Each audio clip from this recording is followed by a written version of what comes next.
Good morning, class. This is your teacher, Miss Judy N.C. Patagsil. How are you today?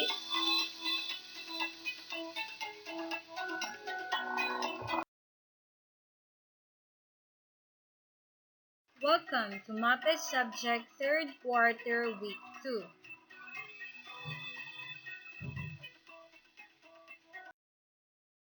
Our most essential learning competencies for this morning are analyzes the traditional and contemporary music, Philippine music and evaluate its musical characteristics. So, listens perceptibly to each expert and recognize the different musical styles of the composers. Analyze the elements of music present in the traditional and contemporary musical styles. Listen to.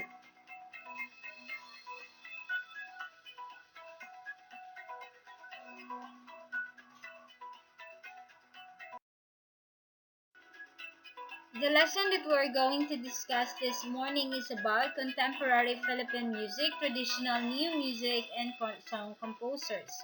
So this is a continuation on our lesson on week 1.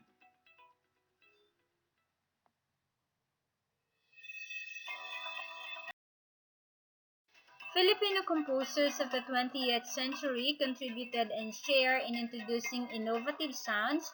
20th century Filipino composers have managed to retain some traditional elements in their assimilation of Western techniques. So, among the major Philippine contemporary composers are Ryan Cayabyab, Francisco Buenaventura Sr., Francisco Santiago, Nicanor Abilardo, Antonio Molina, Hilarion Rubio, Colonel Antonino Buenaventura, and Lucrecio Casilag, Ramon P. Santos, and Josefino Toledo.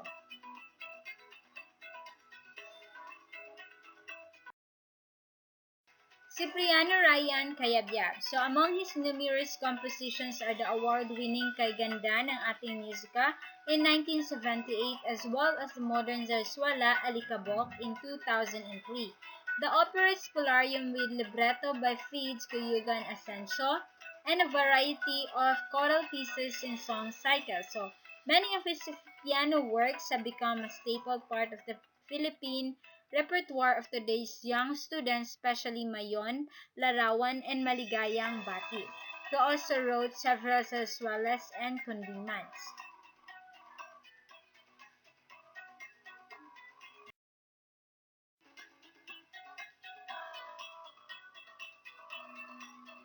So this is an example of the Kaganda ng Ating Musika piece of Ryan Cayabyab. Next, we have Francisco Santiago in 1889 to 1974. Francisco Santiago is known as the father of the Kundiman. We have tackled that on the last lesson and belongs to the triumvirate Filipino composer. So, among his famous works are Pakiusap, Madaling Araw, Sakali Man, Hibik ng Pilipinas, Ano Kaya ang Kapalaran, and Kundiman, Anak na Dalita. Among the films whose music is supervised are Kundiman, Leron Sinta, Madaling Araw, Manilenya, and the movie inspired by his own composition, Pakiusap.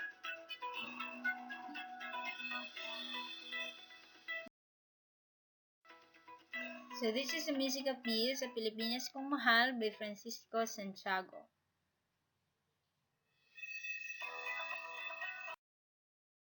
Next, we have Nicanor Abilardo in 1893 to 1934. So, Abilardo developed a style that combined European romanticism with chromaticism. His compositions contain hazy tones, dissonance, and unusual chordal combinations found in such works as Cinderella Overture, Panoramas, and a Violin Sonata. So, although a 20th century modern composer in style, he is also considered a composer in Romantic style. His best-known compositions include Ngutya ng Pasig, Nasaan Ka Irog, Cavatina for violoncello, and Magbalik Ka Hirang.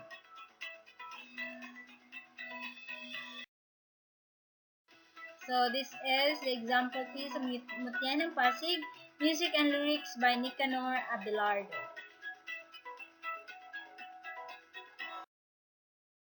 We have Antonio J. Molina and Laviselario music.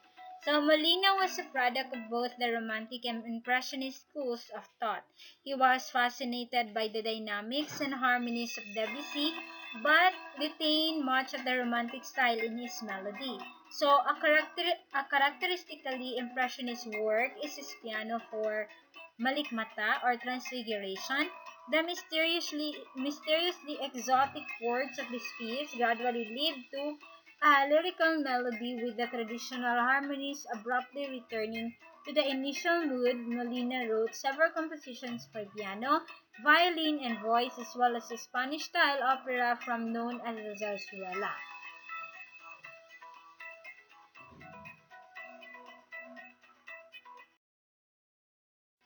This is the musical piece of Antonio J. Molina by Hatinga B, and the lyrics is made by Levi Celerio.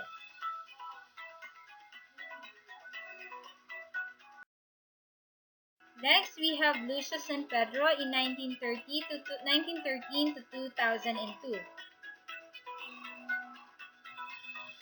He was also known as the national artist for music. So, Lucius and Pedro is known as a romantic nationalist. He incorporated Philippine folk elements in his composition with Western forms and harmony. So, his chords have a rich, expressive tonality as represented in his well-loved Sa Ugoy ng Duyan, a lullaby melody sung by his mother.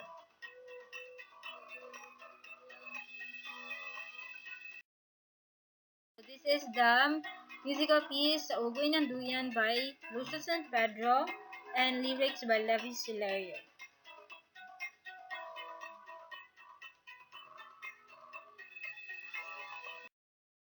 Next we have Colonel Antonino Buenaventura in 1904 to 1996. He is also a national artist for music. So, Colonel Antonino Ramirez Buenaventura was a renowned composer, conductor, and teacher. His father, Lucio, was the chief musician of the Spanish artillery band in Intramuros and founder of Banda Buenaventura. As a young boy, he had already demonstrated a passion for music while learning the rudiments of music and solfeggio and becoming a proficient clarinet player.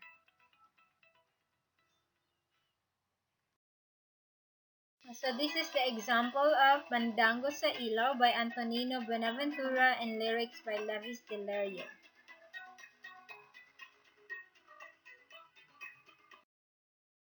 Next, we have Lucrecia Arcasilag in 1918 to 2008. She is known as National Artist for Music.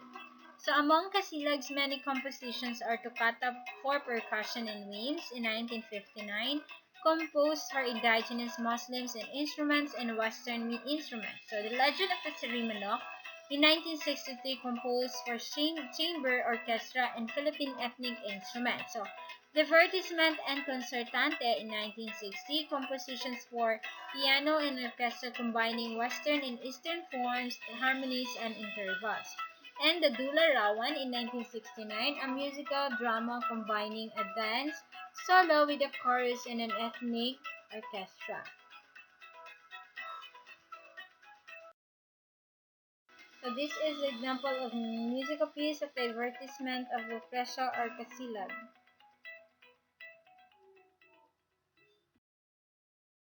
Next, we have Ramon P. Santos in 1941.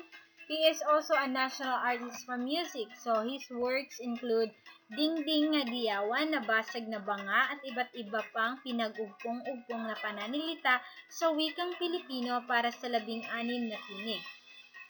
And Elbat. He had done extensive research on the gamelan music of Hava as well as the traditional music of the Ibaloy, Maranao, Mansaka, Bontoc, Yakan, and Boholano tribes in the Philippines.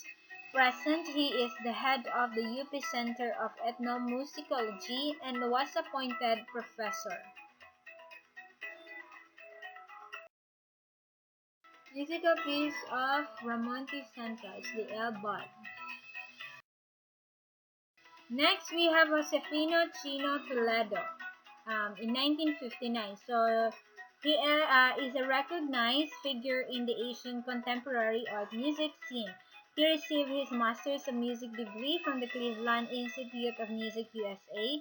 Among his awards are the following: 10 Outstanding Young Men International Award for the Arts, Civitella Ranieri Fellowship in Italy, and the Chancellor Awards for Outstanding Musical Works in University of the Philippines. So, Toledo is a music professor at the College of Music, University of the Philippines. He is the founding music director of the Metro Manila Community Orchestra at the UP Festival Orchestra and the Crosswave Symphony Orchestra. He is noted for conducting the premiere performances of the works of Filipino composers as well as the other Asian composers.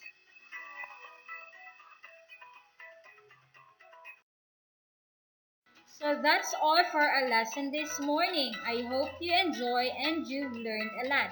Thank you for listening. For your activity and for your quiz, just follow the GAITF link on your screen. Again, good morning and have a nice day.